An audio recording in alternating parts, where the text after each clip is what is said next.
Goeiedag, good day, fellow South Africans and citizens of the world. And you know, the justice system in South Africa is completely cactus. When AfriForum took the Ministry of Tourism to the courts for their ruling or their decision to only supply relief funding to tourist businesses that were B-BBEE compliant, i.e. 51% black owned, which is clearly a racist policy, which clearly flies in the face of the South African Constitution, guess what happened? The courts ruled in the favor of the Ministry of Tourism. Crazy, absolutely crazy. I'm going to be attaching below this video in the description a link to the official South African Treasury document which shows how cactus South Africa is right now under this lockdown. In fact, I'll do even better than that. I'm going to show you 3 little images which are self-explanatory, which are from the document, which, as I say, will be linked below this video. So you can actually pull down the PDF and read the whole damn thing yourself. It's many, many pages. South Africa is in a terrible, terrible state under this ANC government.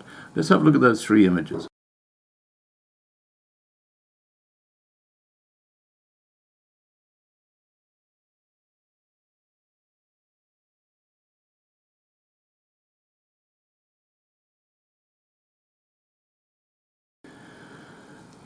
Now, I don't have to add to that. As I say, below this video you will find the link and you can pull down the document and put it on your computer and read it. Getting back to the Ministry of Tourism in South Africa. Well,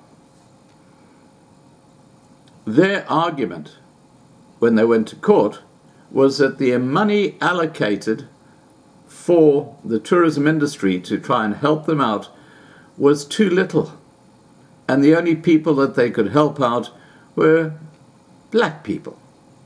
Now, if that's not racist, I don't know. Then I'm missing something. I really am missing something. But in my view, that is completely racist.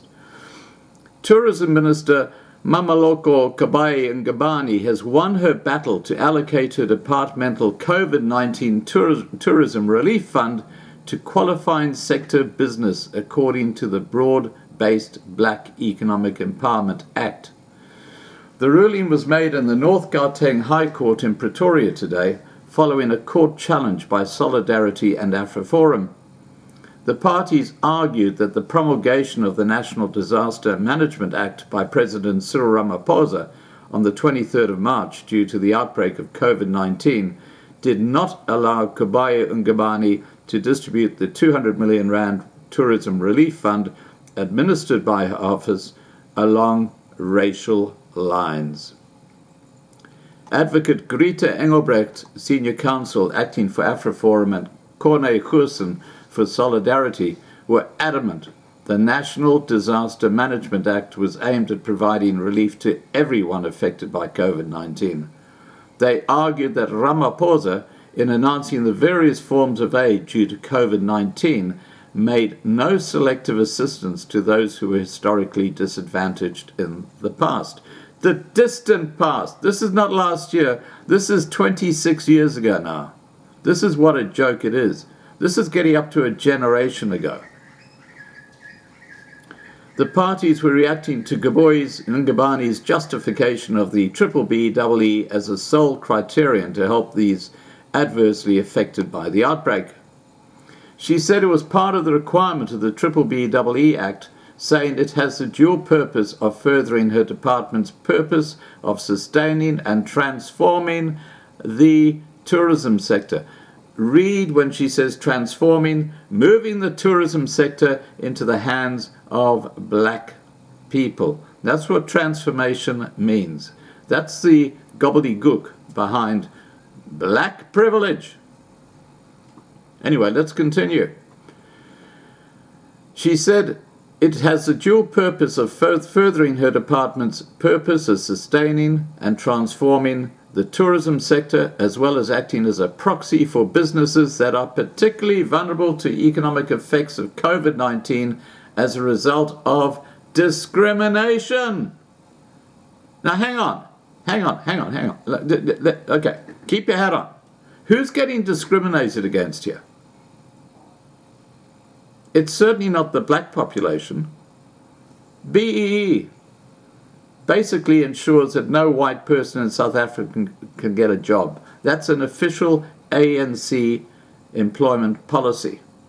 There are something like 109 race-based policies which are putting the white population under extreme persecution, which have actually been put into place by this ANC government. And they're talking about discrimination. This is absolutely laughable. Delivering his judgment, Judge Jody Colapan agreed with Kubayi-Ngubane's submission. He said, at the level of principle, it can hardly be contended that the minister acted outside of her powers in terms of the act. And if she was constrained to exercise her powers to deal with the destructive and other effects of the disaster, then indeed the imperatives of empowerment are inextricably linked to the effects of the disaster. He went on to say, it is a matter of logic and common sense that if a disaster has the effect of, but for financial assistance, leading to the closure of black businesses, it would undermine and set back transformation. Now, what I get from that is that the judicial system is racist, because they are now basing their decisions based on racist policy. Quite extraordinary. Anyway, he went on to say, I need say no more on the principles of the inclusion of empowerment and transformation criteria as part of the qualifying criteria for the Tourism Relief Fund. He concluded by saying, on this aspect, I conclude there is no merit in the submission that the Act read in context prohibits the Minister from having regard to the Code of Good Practice as she did. Well, guys, it's time South Africa started looking after the white businesses in South Africa, because this ANC government isn't. We need a register of BEE tourism businesses, and the white population needs to boycott them. Because guess where most of tourism comes from? Even now in South Africa, from the white population. If the ANC government are going to pull these tricks, then it's about time there's BEE companies that are just cleaning up, and the white tourism companies which are being totally trodden into the ground. We need to stand and look after the white businesses. It's our duty. It's our duty.